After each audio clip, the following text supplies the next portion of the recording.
Сегодня у нас очень особенное видео, которым мы хотим поделиться с вами. Привет всем! Мы давно мечтали увидеть, как рождаются черепахи, и наконец-то наша мечта сбылась. Мы решили снять это видео, чтобы не только сохранить воспоминания об этом удивительном событии, но и показать вам, насколько это волшебный момент.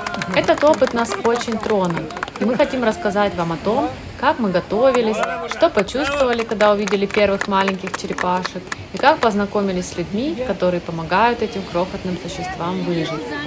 Рождение черепах – это действительно уникальный природный процесс. Представьте себе, маленькие черепашки вылупляются из яиц, которые были закопаны в песке несколько недель назад, и сразу же начинают свое первое путешествие к морю. Да, и все это происходит инстинктивно, без какой-либо помощи со стороны взрослых черепах. Каждая крохотная черепашка сама находит путь к воде, ориентируясь на свет и отражение луны. Это невероятно трогательное и захватывающее зрелище. Так, сегодня у нас 17 августа. Черепахи еще не вылупились, но для них уже сделали вот такой ход.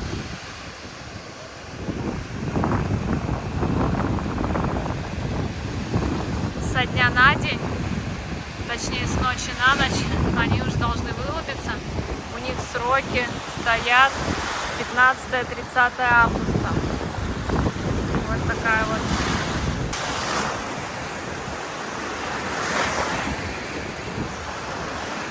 И вот эта тропинка служит для того, чтобы они не заблудились и вышли прямо в море. В черепашьем госпитале на пляже Истузу нам уже рассказывали о том, что маленькие черепашата должны вылупляться и уходить в море еще до рассвета, чтобы их не съели хищные птицы. На пляже мы познакомились с сотрудником Экодоста. Бахатин рассказал нам, что черепашата преимущественно вылупляются с 9 вечера до часу ночи, исходя из его 20-летнего опыта. Ну что ж, будем каждый день сидеть на посту, ожидая рождения малышей. Нам провели инструктаж, как проверять гнездо, как помочь черепашатам и выдали инвентарь – красный фонарик. Также каждый вечер мы подготавливали путь к морю, расчищая его и корректируя после дня. Почти каждый день к нам присоединялись местные жители. Мы знакомились, болтали и ждали чуда. Однако прошло 5 дней, как мы сидели каждый вечер, примерно с 7 вечера до часу ночи, а по приходу домой списывались главным по черепахам, так мы его прозвали между собой. Также каждое утро проводился контрольный осмотр гнезда. Работник природоохранной организации, с которым мы познакомились, на своем опыте понимал, что день X вот-вот настанет. И вот, во вторник, 27 августа, это был примерно 56-й день, Бахатин сказал, что пора раскапывать гнездо, потому что была опасность, что они не вылезут, так как, возможно, им сложно выбраться на поверхность из-за мокрого и плотного песка, и есть необходимость помочь. И вот в назначенное время Бахатин и его помощники сначала раскрыли клетку, а затем он начал аккуратно раскапывать кладку, чтобы помочь черепашкам. Действительно, как только он немного раскопал песок, мы увидели маленьких черепашат, которые уже появились на свет, но не могли выбраться наружу. Мы помогли им, осторожно расчистив путь. Это было удивительное ощущение – видеть, как они начинают свое первое путешествие к морю.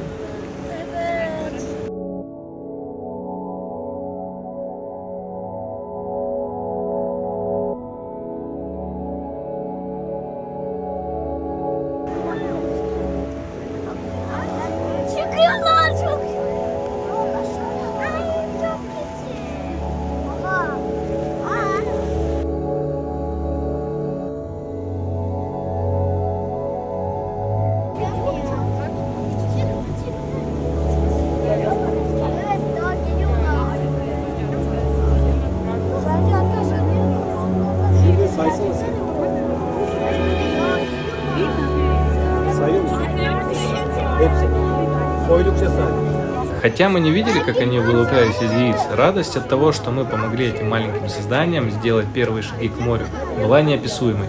Этот момент настолько трогательный и важный, что мы поняли, как важно защищать природу и ее обитателей. Обычно черепаха карета-карета оставляет около 100 или даже 150 яиц. В этом гнезде было 110. но 85 оказались испорченными из-за близости моря. Они попросту намокли и истухли. Но зато остальные черепашата благополучно выбрались в море. Кстати, здесь есть особенность. Женские особи рождаются при температуре песка 32 градуса, а мужские при температуре 28 градусов. Поэтому сейчас мы помогали черепашкам, мальчикам выбраться в море. Бахатин осматривал черепашат и по одному складывал их в тазик со смоченным песком. Он рассказывал нам, что так черепахи будут точно в безопасности, и посчитать их тоже было очень важно. Все записывалось: расстояние до моря, глубина гнезда, количество яиц, количество испорченных яиц и, конечно, количество черепах. В общем, мужских особей, или, как переводит с турецкого онлайн-переводчик щенков, было 18. И мы всей огромной компанией их проводили в первый долгий путь. Не из всех яиц вылупляются черепахи. Если яйцо наполовину желтое, а наполовину белое, то эмбрионального развития не произошло. Конечно, грустно, что более 8 десятков яиц так и не созрели, ведь черепах могло быть и больше. Но это природа, и поэтому волонтеры и такие организации, как Экодост, очень важны, потому как без них черепах могло появиться на свет еще меньше. На самом деле, это рекорд по количеству яиц. На дне здесь ил и очень влажно, поэтому вообще чудо, что из яиц черепашата вылупились живыми. 17 штук малышей вышли живыми. Они находились сверху, поэтому им было более удобно, и у них все получилось. Но все яйца, которые внизу, они испорчены. К сожалению, со дна вытащили 84 тухлых яйца. Этот опыт помог глубже понять природу и осознать, насколько важно ее защищать. Наблюдая за черепахами, мы почувствовали, как хрупок наш мир и как важно сохранить его для будущих поколений. Каждый из нас может внести свой вклад, поддерживать организации, занимающиеся защитой черепах и других животных, жертвуя средства, участвуя в волонтерских программах или распространяя информацию о важности сохранения природы. Мы призываем всех к ответственному поведению на природе. Не оставляйте мусор, соблюдайте правила поведения на пляжах, особенно в сезон размножения черепах. Ваши действия могут помочь сохранить их среду обитания и будущее этих удивительных существ.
Друзья, всем спасибо за просмотр, подписывайтесь на наш канал, ставьте лайк.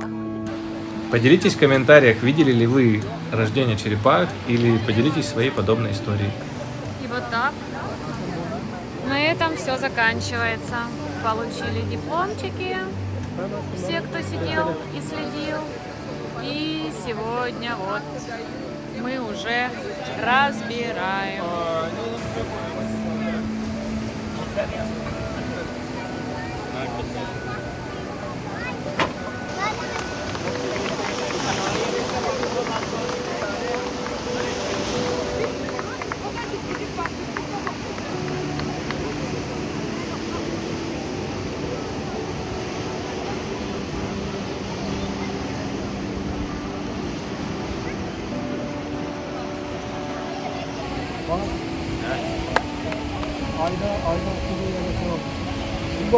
Igor, bravo. Victoria. Bravo. Bundan ikisini de kızına verebilir. Ah geldi. Aferin Hanım geldi.